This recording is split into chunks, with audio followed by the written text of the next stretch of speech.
네, 안녕하세요. 세뇌 탈출입니다. 요즘 문재인이 지지율이 낮아지고 이 반대하는 여론이 급등하고 있죠. 아마 계속해서 지지율은 뭐 옛날 그 노무현 수준 5%, 10%뭐 이렇게 낮아질 겁니다. 특히 이제 평양이 붕괴하고 북한이 해방되는 상황이 오면 사람들의 그 국민들의 정치적인 상상력과 행태가 지금과는 완전히 달라지거든요. 근데 이 사람들은 노무현 때는 패족 선언하고 도망이라도 갔는데 이 386들은 그럴 뜻이 없어요. 젊었을 때부터 감옥 들어가고 뭐 으쌰으쌰하고 이게 너무 인이 박혀가지고 결국 충돌로 갈 가능성이 높습니다. 아무튼 그때 충돌 나면 또 충돌해서 한번 역사를 다시 쓰죠 뭐. 이렇게 문재인 정부의 그 지지율이 낮아져 가니까 이제 뭐 물 들어온다, 배 젓는다 해서 이제 다 이제 튀어나오기 시작을 하죠. 그래서 요즘은 반문연대, 반문재인 연대라는 말이 유행어가 돼가고 있습니다. 한번 보시죠. 심지어는 이 나경원 의원은 이제 엊그저께 그 안철수와도 함께 할 수 있다 뭐 이런 말을 했는데, 아니, 함께 하는 건 좋아요. 좋은데 이게 뭐 앞뒤를 잘라버리고 이렇게 하면 안 되죠. 이런 식으로 표현돼야죠.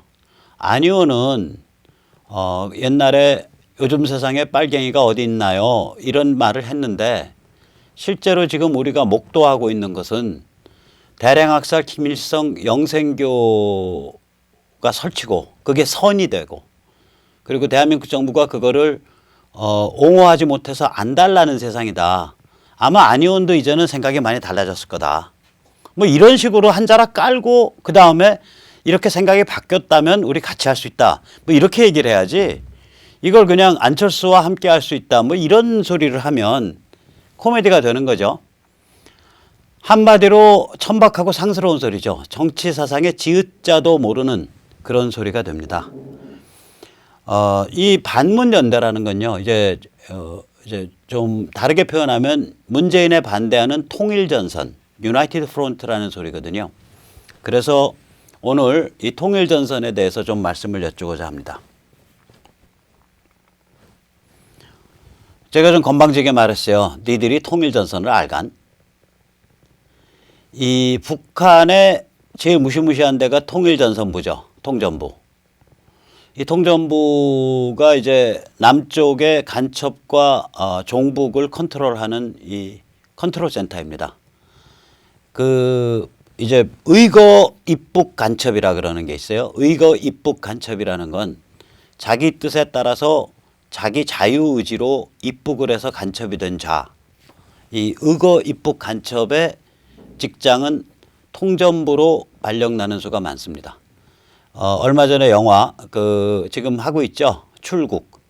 근데 이 출국이 좀 마음에 안 든다는 소문이 돌아요. 저도 별로 기대하지 않습니다.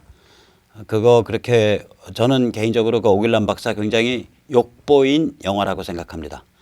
오길남 박사는 그러니까 서울대를 나오고 독일에서 유학을 했는데 이 마크시스트 경제학을 전공했어요, 독일에서.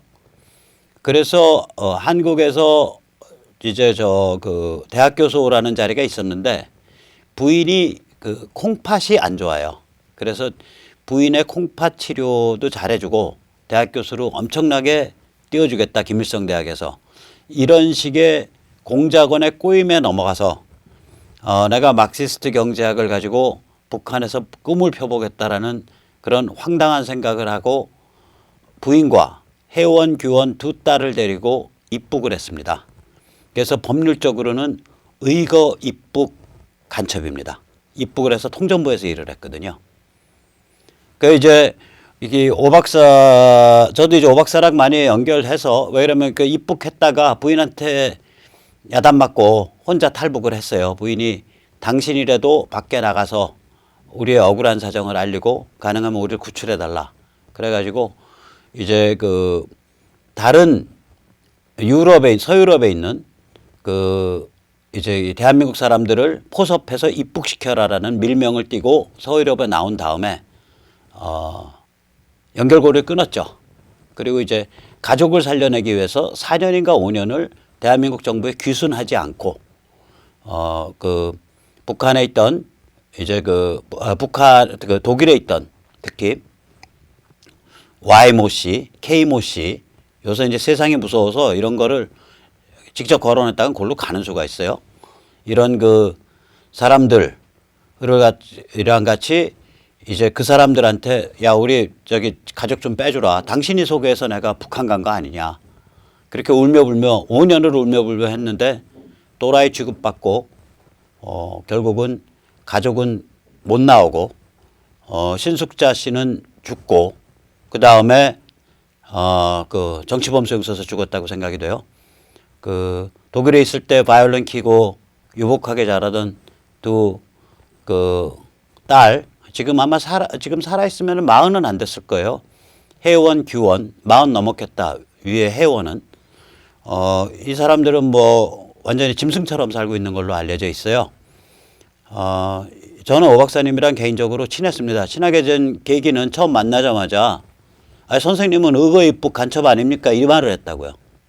그래가지고 저한테 발칵 화를 냈어요. 남들은 다 오길남 선생님하고 떠받드는데 제가 대놓고서 아니 자식이랑 마누라 데리고 순진하게 어리석게 거기 들어가서 통전부에서 일을 했으니까 의거입북 간첩 아니냐. 그러니까 의거입북 간첩질을 하다가 귀순한 사람이라고요. 자수 귀순한 사람인데 법률적으로는 그래요. 오 박사님이랑 제가 굉장히 친해져서 나중에 참 없는 말 있는 말 다 했는데 이 그 딸이 이제 혜원 규원 그렇게 되죠. 좀 안타까운 일이죠. 근데 이제 영화에는 마치 굉장히 낭만적으로 그려지고 그 딸들이 그 짐승 상태에서 사는 게 아니라 굉장히 그 유복한 평양의 상류층 같이 살고 이렇게 나온단 말이죠. 그러니까 출국이라는 영화는 글쎄요, 보는 관점에 따라서는 뭐 이른바 우파, 이른바 보수라고 얘기할 수 있지만 제 관점에 봐서는 짝퉁 영화입니다. 짝퉁이에요. 오 박사를 모욕한 영화고요. 오 박사가 그 영화에 가셨다고 하는데 제가 오 박사님하고 정상적인 소통이 안 된 게 벌써 한 3년 돼요. 그러니까 전화로 소통이 안 돼요. 이제 연세가 드시고 건강이 나빠지셔서. 그러니까 저는 그분이 정상적으로 이성적으로 판단하고 그 영화를 가셨는지는 모르겠어요. 그렇지 않다면은 연출된 장면이겠죠. 비정한 세상입니다. 비정해요.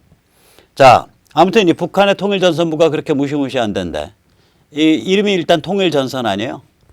여기에 1960년대 중후반에 그 통역당 사건이라고 있었죠. 통역당 사건 때 2명이 북한에 월북해서 훈련받고 있는 상태에서 통역당 사건이 발각이 됐어요.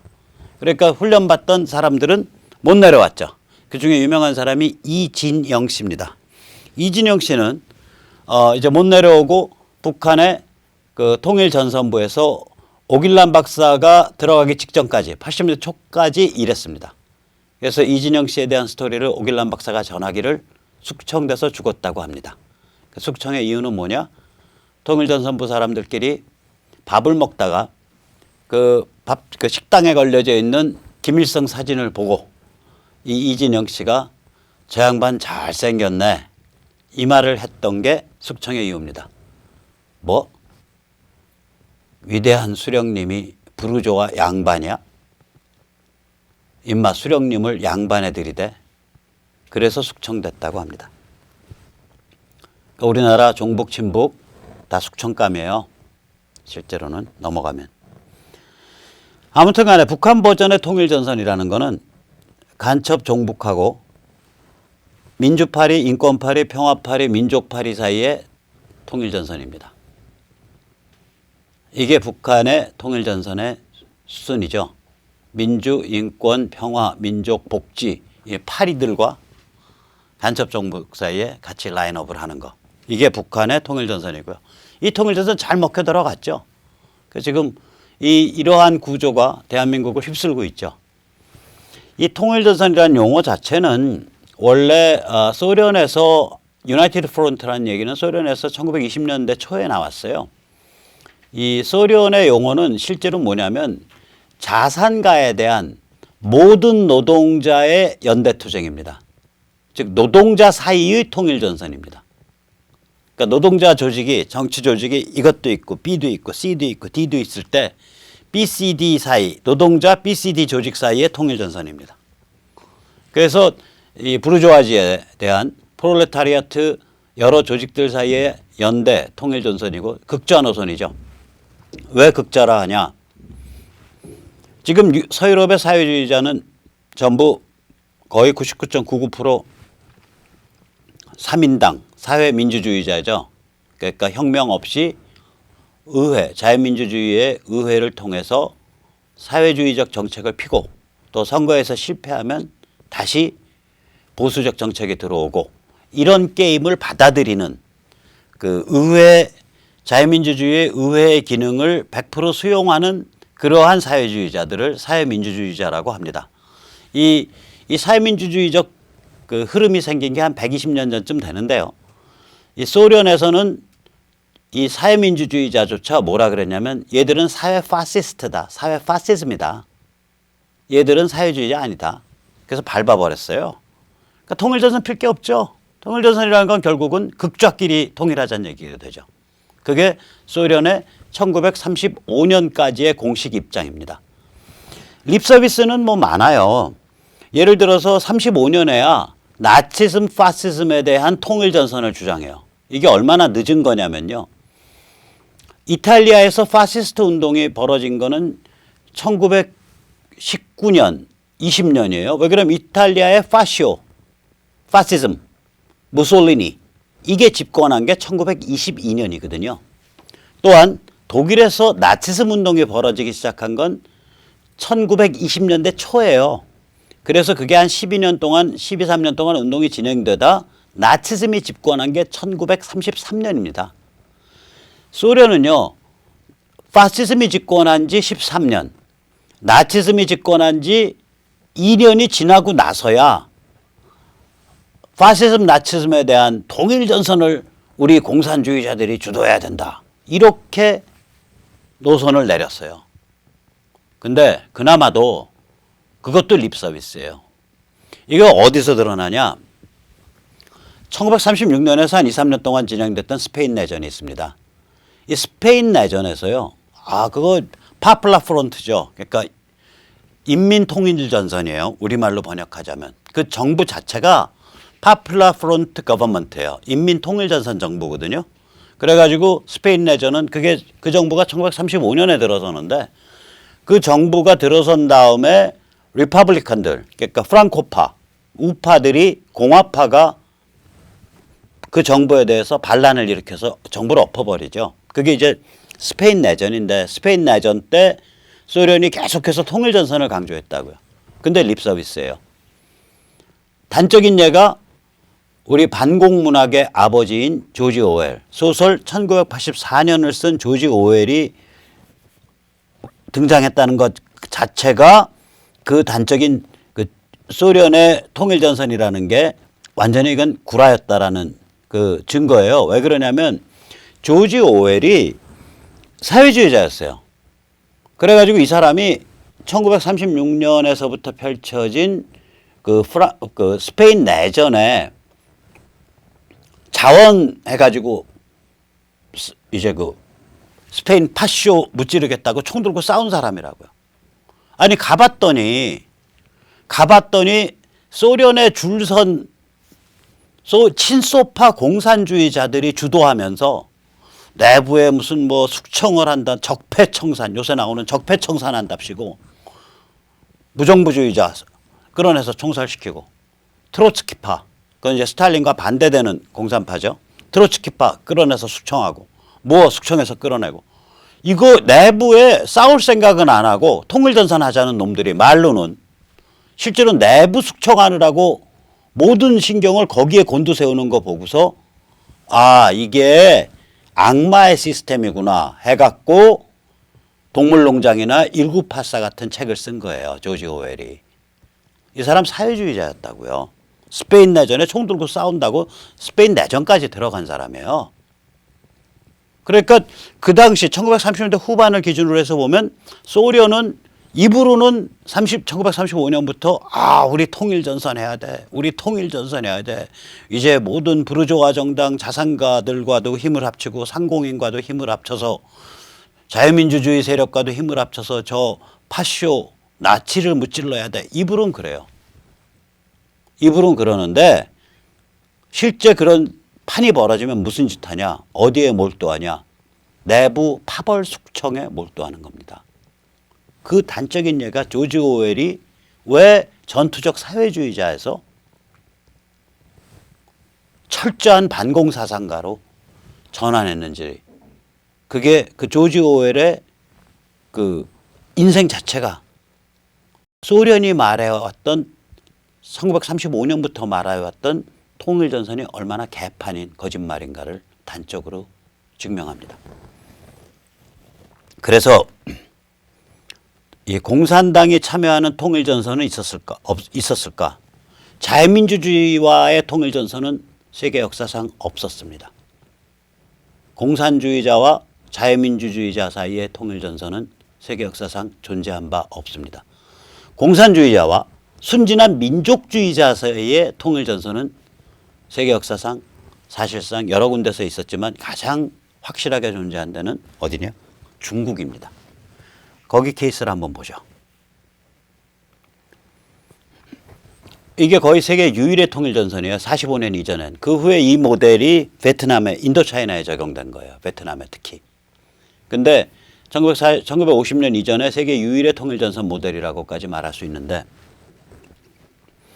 이 아까도 말씀드렸지만 소련은 통일전선을 1935년 이전에는 말도 안 꺼냈고요. 1935년 이후에 말을 꺼냈는데 이걸 진지하게 밀어붙이질 않았어요. 근데 중국에서는 만주를 중심으로 해서 소련의 지시와 상관없이 자생적으로 민족주의자와 공산주의자 사이에 통일전선이 만들어지기 시작했습니다. 이게 왜 그러냐? 이 그림을, 이게 잘 보이려는지 모르겠는데요. 이 그림을 보시면 좀 느낌이 오실 거예요. 한번 보시죠.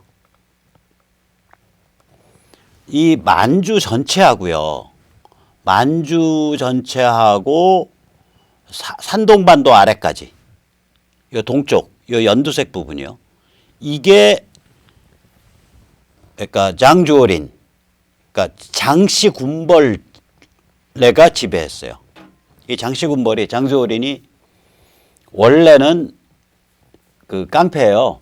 그리고 원래는 청나라가 만주 기반이잖아요. 친청파라고요, 원래. 그래서 손문 등이 이끄는 그 신해혁명, 그러니까 중화민국을 만들려고 하는 그쪽 세력하고 원수지간이에요. 장조린이 그런 흉악한 놈이라고, 이게. 근데 이 만주가요, 그러니까 1917년 볼셰비키 혁명이 나고 나서 1918년부터 2년까지, 실제로는 20년 말 정도까지 일제, 미국, 영국, 체코 이런 데에 국제 그 다국적군이 들어가서 이 백군을 지원해 가지고 적군을 물리쳤다고요. 그런 만주의, 그걸 이제 시베리아 개입이라 그래요. 만주의 반공 다국적군 활동이 1920년 말까지 있었던 거예요. 이 시베리아 간섭, 시베리아 개입 이후에 약 8, 9만 명의 일제 군대가 물러가지 않고 남은 거예요. 그래서 1920년대에 만주의 지배 구조는 이원 구조예요. 그러니까 일제 군대가 있고요. 그 다음에 중국 군벌, 장씨 군벌이 있고, 이 이원 구조로 만주가 지배된 거예요. 그러니까 일제 군대가 있기 때문에 우리가 만주에 들어가서 이 한국인들이 만주 이주를 해서 거기서 개간해서 먹고 살았죠. 그러니까 중국인들의 관점에서 보면 한국인들은 자기들의 삶의 공간을 침탈해온 친일파로 보여요.